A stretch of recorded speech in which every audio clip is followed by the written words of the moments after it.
I am so tired of hearing Christians telling me, Brother Paul, I'm just so weak. And you say, well, Brother Paul, you started your sermon saying you were weak. So why can't we say it? Well, I want you to understand the phrase and the context of it. First of all, you're not weak. And I can prove it to you. In the last week, W-E-E-K, how much time did you spend grasping and striving to know God and His Word? And in prayer, knowing that apart from God and His work on your behalf, you weren't going to be able to make it. Oh, see, it's really easy to say, I'm so weak. Your problem is not that you're so weak. Your problem is that you think you're strong. And I can prove it by just looking at your devotional life. Do you see? Our problem is not that we're too weak. Our problem is that we do not recognize our weakness. Do you see that? That's why the men and women that have been most used of God throughout Christian history seem to have only one thing in common, a recognition of their weakness. Now, here's what I want to show you, and it's so, so important.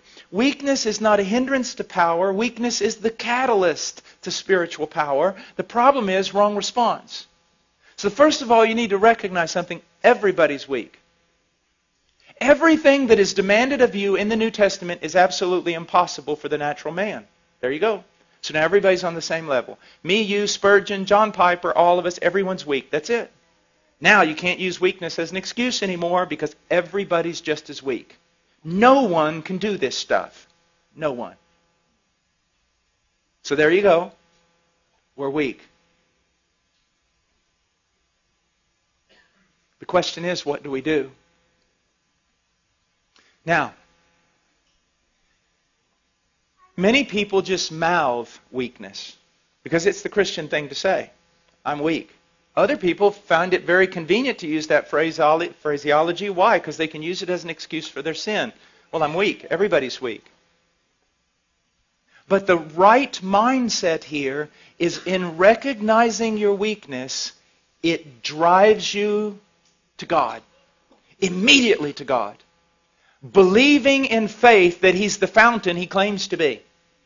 That He's the source and the helper that He claims to be. That He is one of unlimited resources. That He does not greedily hand out to children, but He lavishes upon us. So see, your problem is that you're really not recognizing you're weak. Or you recognize you're weak, but you just stay there in your weakness. The thing is, your weakness ought to drive you to God every time. But here's the problem. Let's enter in with your heart condemning you and Satan helping your heart condemn you. See, I have found so many people. I saw someone last night and I dealt a long time with them. Precious little girl. She recognized her weakness. She recognized her frailty. She recognized her sin. She recognized there were some things in her life she couldn't overcome right now. But here was her problem. She would see her sin, and because of the work of the devil and sometimes our own heart condemning us, she would put herself in the penalty box every time that she sinned. Well, you can't go to God right now. You can't just keep running back to Him. I mean, you sinned yesterday and you repented and asked for forgiveness. Now you've done the same exact thing today. I mean, you run back to Him, you're just a hypocrite. You don't appreciate God. You don't have a high view of God. What do you think? God just hands out pardon to everyone? And isn't that what we do? And isn't that what we think? We sin, a sin that we've already sinned and already repented of, and because of it we think we need to put ourselves in a penalty box for a little while, at least a couple of days, and try to work our way back into favor before we come to God. Because if we think, actually, you mean if I go back every time I do this, just immediately, not only going back and asking for forgiveness, but expecting forgiveness, isn't that hypocrisy? Isn't that a low view of God? Isn't that treating God as a forgiveness machine? No, it's being biblical. It's what poverty of spirit is supposed to do to us. Now again, I'm not preaching this, hopefully, to unconverted church people who are going to say, wow, if God's that good, I'll sin all the time and just go back and ask for forgiveness. Hopefully I'm not talking to people like that. Hopefully I'm talking to genuine Christians who really want to be something they are not yet. But when they find themselves frail and they find themselves weak and they find themselves sinning the same sin, they kind of huddle over here and wait. Maybe read their Bible a few days, pray some more, show God they're really sincere before they run over there and actually try to get some forgiveness. No!